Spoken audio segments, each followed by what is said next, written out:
Bonjour à tous, camarades et citoyens, camarades et citoyennes. Alors, je voudrais parler d'un sujet. Aujourd'hui, je voudrais parler d'un sujet, c'est par rapport à la gauche, et plus précisément à la gauche progressiste, inclusif, tolérante surtout, mais surtout pas avec les gens qui pensent pas comme elle.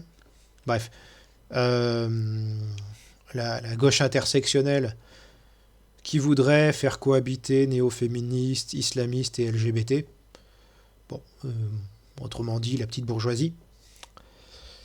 Et même quand elle se prétend d'extrême gauche ou de gauche radicale, alors qu'en réalité, elle n'est pas plus avancée idéologiquement que de la social-démocratie, voire du social-libéralisme. Alors, cette gauche-là, euh, c'est aussi celle qui s'aliène les classes populaires. C'est celle qui a inventé le concept de... qui a inventé ou qui utilise le concept de panique morale. Je ne sais pas si vous avez déjà entendu des militants de gauche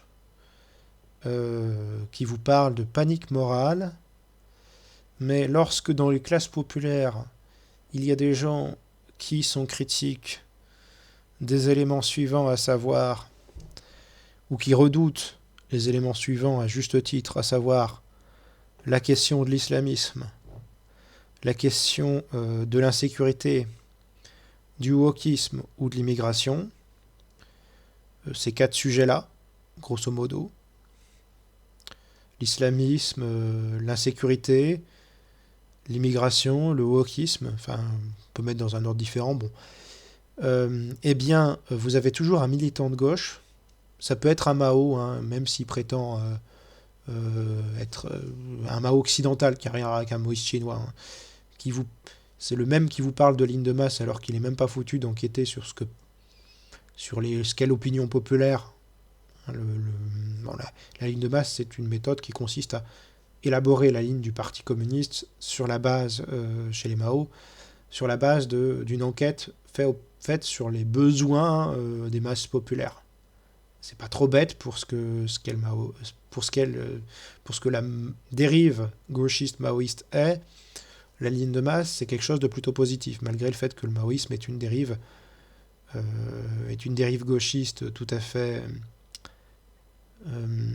problématique vis-à-vis du léninisme, vis-à-vis du... Eh bien, vous avez beaucoup de Mao occidentaux qui rallient les mêmes bêtises que les intersectionnels, les SOSDEM occidentaux ou les trotskistes et autres soi-disant communistes, soi-disant socialistes, soi-disant progressistes ou même sociodémocrates qui rejoignent en réalité un discours libéral communautaire et qui, pour se dire progressistes, aiment beaucoup critiquer les conservateurs, c'est-à-dire ceux qui ne pensent pas comme eux, et pas forcément les mecs de droite.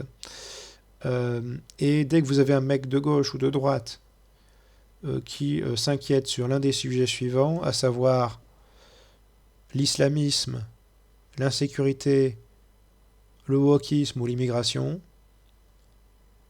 vous avez toujours en automatique chez certaines personnes, c'est une panique morale, ça n'existe pas, vous êtes conservateur. Le mot panique morale signifie vous imaginez des choses, j'en ai rien à foutre de ce que vous dites, vous inventez des trucs qui viennent juste de votre imagination, vous n'êtes pas dans le réel, vous êtes un réactionnaire, vous êtes un conservateur, vous n'êtes pas d'accord avec moi, je vous emmerde.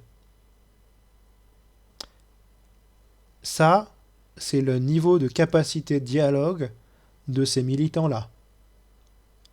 Panique morale. En deux mots, on dit très rapidement, je répète, vous imaginez des trucs qui n'existent pas, vous êtes un réactionnaire et je vous emmerde. Quand vous avez à gauche des gens qui pensent aussi bassement et qui seraient capables, en réalité, de se fâcher avec 99% de la population sous prétexte qu'elle ne pense pas comme eux, c'est-à-dire qu'elle ne pense pas comme des petits bourgeois de gauche, qui au passage sont complètement coupés des réalités populaires, cette gauche-là est antipopulaire. Cette gauche-là ne réunira jamais les masses populaires derrière elle. Elle s'en coupera définitivement. Elle fera le jeu de la droite, soit de la droite libérale, soit de la droite conservatrice et réactionnaire. À moins qu'il y ait une alternative d'une gauche populaire qui soit capable de répondre à ces interrogations-là sans passer par panique morale.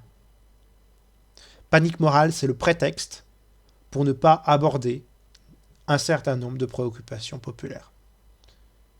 Vous ne créez pas de commun avec le wokisme, avec la déconstruction de la réalité selon une idéologie libérale à l'américaine, vous ne construisez pas de commun. Avec le libéral communautaire américain ou avec l'idéalisme et l'identitarisme repeint sous des couleurs progressistes, vous ne construisez pas une alternative populaire, une alternative ouvrière, une alternative communiste capable de lutter contre le capitalisme. Vous ne pouvez pas rassembler les prolétaires en les divisant en blancs et noirs ou en dissertant sur la théorie du genre pendant 25 000 ans. Ou en essayant de convaincre les ouvriers d'être véganes. Vous ne pouvez pas nier la question de l'islamisme et de ses réseaux et du frérisme et des inquiétudes légitimes et du fait qu'une gauche normale, une gauche fidèle à ses valeurs, est censée défendre la laïcité et pas les islamistes. Vous ne pouvez pas tirer un trait de plume sur la question de l'insécurité, sachant que les questions d'insécurité touchent en premier lieu non pas la bourgeoisie, mais les classes populaires. En effet, la bourgeoisie, elle a des chiens de garde, la bourgeoisie, elle a des gardes du corps, elle a des alarmes, elle peut changer de pays, elle peut avoir des gated communities, elle peut avoir des maisons bien sécurisées, même avec des barbelés s'il le faut. Elle peut même éventuellement se payer dans certains pays des milices privées. Du coup, les premiers mecs qui se font cramer leur bagnole, leur maison ou agresser dans la rue, c'est des gens des classes populaires. Donc on peut pas, et pas les bourgeois. Les bourgeois sont, eux, bien protégés, et contrairement à ce que disent certains gauchistes, pas forcément par la police, mais aussi, en plus, par des forces de sécurité privées. Ce que peut pas se payer un prolétaire. Un prolétaire, il est dépendant de la police pour se protéger, ou alors de lui-même, s'il a la chance d'avoir une bonne constitution physique. Par exemple, si c'est un handicapé, il sera plus facile de l'agresser que si c'est quelqu'un d'handicapé physiquement. Il sera plus facile à agresser que quelqu'un qu'un prolétaire qui est physiquement à une bonne carrure physique. Mais bon, ça sera pas forcément la meilleure solution. Et en plus, si vous êtes face à une bande organisée, de criminels organisés, bon voilà. Donc l'insécurité, c'est une préoccupation populaire. La question migratoire, c'est une question qui pose la question du vivre ensemble et la question de l'exploitation salariale, de l'ubérisation, du travail au noir, et des questions qui peuvent se poser d'un point de vue. Il peut y avoir des critiques de gauche de l'immigration. Je rappelle que Marx, Jaurès et Marchais, Karl Marx, Jean Jaurès et Georges Marchais, c'était des mecs critiques de l'immigration. Alors, une critique de gauche de l'immigration. Mais aujourd'hui, vous avez une gauche qui critique comme d'extrême droite, réactionnaire et raciste, tout propos critique de l'immigration. Donc, Georges Marchais est raciste, il est d'extrême droite et fasciste, de même que Jean Jaurès et Karl Marx, pour une bonne partie de gens qui se prétendent de gauche. Avec ça, on n'avance pas. Hein. Avec ça, on n'avance pas. Faut arrêter de déconner 2 minutes. Hein. Faut arrêter de déconner parce qu'aujourd'hui, ça ne va pas.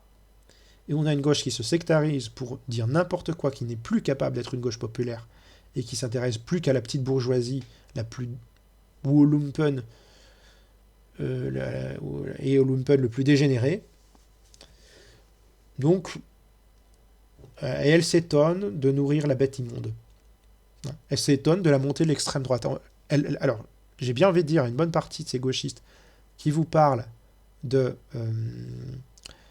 panique morale, que eux, ils devraient paniquer politiquement, pas moralement, mais politiquement, en voyant que du fait de leur bêtise, du fait qu'ils n'attirent plus grand monde des classes populaires, qu'ils finissent par se fâcher avec la plupart des gens qui viennent de la gauche historique et par recruter quasiment plus personne, voire que des minorités qui passent leur temps à pleurer sur leur sort parce que c'est plus que ça qui les intéresse, et bien qu'en faisant ça, ils nourrissent la bête réactionnaire qu'ils craignent tant.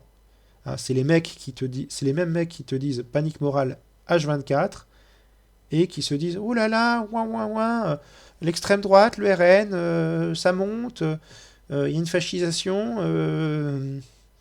ou alors que pourquoi Macron il est toujours au pouvoir, pourquoi Le Pen elle risque d'arriver au pouvoir. En partie, mais pas totalement, à cause de ce genre de bêtises, à cause d'une gauche qui ne sait plus parler au peuple sans l'insulter. Sans l'insulter et traiter des gens des classes populaires d'horribles réactionnaires. Eh bien, ces classes populaires, elles ne veulent pas d'une gauche qui les traite de réactionnaires. Elles veulent d'une gauche qui les respecte, qui les écoute et qui construise quelque chose avec eux. Donc, il faudrait déjà que pour avoir une gauche populaire, que le mot panique morale, qui est un mot de petits bourgeois, disparaisse de leur vocabulaire. Et que l'intelligence, la réflexion, remplace ce genre de réflexe d'imbécile qui consiste à ne pas écouter les masses populaires. Voilà. Sur ce, raison, égalité, camarades, raison, égalité, solidarité ou la mort, camarades, nous vaincrons. Prenez soin de vous, les amis.